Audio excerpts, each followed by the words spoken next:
Was geht up? Hey, questions will be asked at the embassy. Here in Kenya, it doesn't matter. US embassy, the German embassy, France embassy, the Chinese embassy, Russia embassy, Israel embassy, they are always similar questions. Yeah. So embassies are there in Kenya to deny you visa. Embassies are not there to give you visas because you have to go there, prove them wrong or prove them right. Like if you issue me with a visa, I'll come back to my country. If you issue me with a visa, I'll follow the rules that are written there, because when you are being issued with a visa, they always have that long full scope full of the rules, like when you go there, don't exceed these days, don't do this, blah blah blah. Make sure if you're exiting 90 days, you have to do this and this. So there are a lot of questions you'll be asked at the embassy, and I've told you they are there to deny you visa. It's your chance to prove them right or wrong. Yeah. So the first question they will ask you will be, what is the purpose of your visit? By the way, let me clarify one thing. There are like 4 different types of visas. The first one is visit visa, family reunion, business visa, and then we have connecting, or how do you call it? When you are connecting to a certain region and you need a visa for transit visa. So there are 4 or 5, I don't know. But the one I've used, there are 4. So we have like 3 main visa types that I'll talk about. So the first question will be, what is the purpose of your visit to particular country you are going? Doesn't matter, US, UK. They are all similar questions. There's nothing like this is a European Union, or this one is a American, or this one is Israel, or what. The first question will be, what's the purpose of your visit? Yeah. And then you need to be prepared to explain the reason for your trip, whether it's for tourism, business, education, or just visiting family and friends. Yeah, maybe in Germany, France. So you have to be ready to be asked these questions. And then number 2, you'll always be asked, have you visited this country before? So if it's your first time, you have to be prepared to say that this is my first time. I've never been to this country, so I want to visit this place.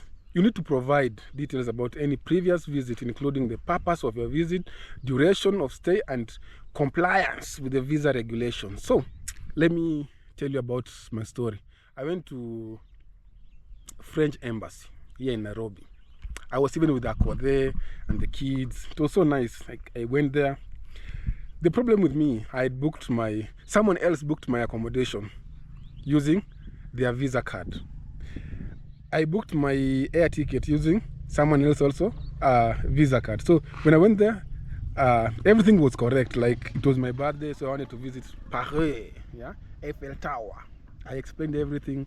I'll go here and there. I'll be in Florence in 2 days. I have this Airbnb here, blah blah blah. This hotel, I'll be in Paris, but outskirts of Paris a little bit. I'll be using this train from here to here. It costs this, blah blah blah. I explained everything, and then he asked me, did you book everything by yourself? The mistake I did, I said yes. When she looked at the how do you call it, the form that I had filled and the accommodation, he said, but this one is not your visa card. And then I said, someone else did. Then I lied. I was denied visa. Yeah. And you have to pay the visa fee. It doesn't matter if you have been given the visa or being denied. They will also deny. You'll also have to pay for the visa fee. So he took my visa fee. I knew I failed the exam, the questions, not the exam, the interview. I failed the interview, but he asked for my money, took it, told me, come after 1 week. I knew I failed. So when I went there, the reason was I did not provide enough proof of funds. Yeah. Question number 3 that they will ask you, where will you be staying during your visit? Common question if it's a visit visa. And then you need to be ready to provide information about your accommodation arrangements, such as hotel reservation or staying with family and friends. So the mistake I did, someone else booked my accommodation, and then I was denied visa. Yeah. These guys are very tricky. And then question number 4, do you have travel plans or itinerary? Yeah. Look at this housefly. Housefly, housefly, housefly. Leave me alone. So you have to explain, present a detailed travel itinerary, including transportation arrangements, tourist attraction. Do you plan to visit any scheduled meetings or events? I had everything with me, but what did I do? Someone else booked my hotel accommodation using their Visa card. My friend, they check everything, so don't just go there like not prepared. You need to be prepared. You need to be ready to present your work, paperwork. Yeah, tell them I'll be here from, like, if you're going to France, know that there's Florence, there's Paris, just know there's different cities, not Paris every time. Paris is very expensive.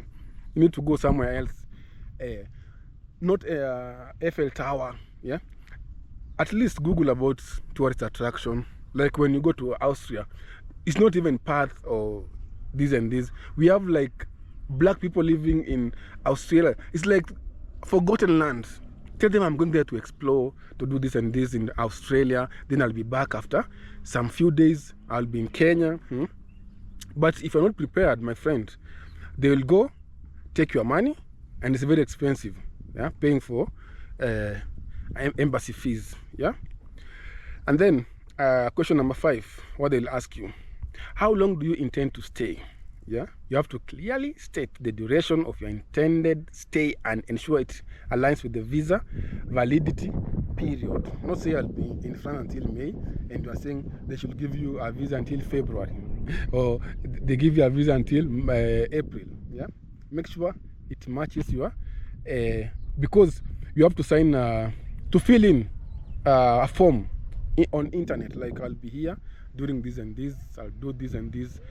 So it has to match the duration you've given, yeah, on the paper you are filling out from the internet, from their website. Yeah. Another thing, number 6, they will ask you, what is your employment status? Are you self-employed? Are you employed by someone? And then make sure you provide details about your current job, including your position, employer, and how long you have been employed. And then another thing, you have to get a letter from your employer. Like, your employer should write like this is Roger Slugose is going to France or Germany or in the US. Please provide him with necessary help because he works with us. He earns this amount. He has been with us from here. Is a temporary or a permanent or contract. So he has to write a letter, detailed letter. Like everything should be included, your salary and everything. Yeah, make sure you have a letter from your employer. Number 7. This one is always tricky because I know most Africans, they don't want to come back from US, UK, Canada. When they go there, they want to stay there forcefully. Yeah, even when your visa expires, you are still in people's country. So they'll ask you, do you intend to return to your home country after your visit? Yeah, you need to demonstrate strong ties to your home country, such as family, job, property. If you have a car, you have to explain that I have a car, I do this and this, I'm a businessman, I sell vitungu from Ndonyo, to I sell meat from blah blah blah, and then they'll issue with a visa if you answer the questions correctly, and then you'll go where you want to go and explore and enjoy. Yeah. So make sure you come to Germany. I've given you all details about how you can come to Germany. So I'll see you on the next one. Bye bye.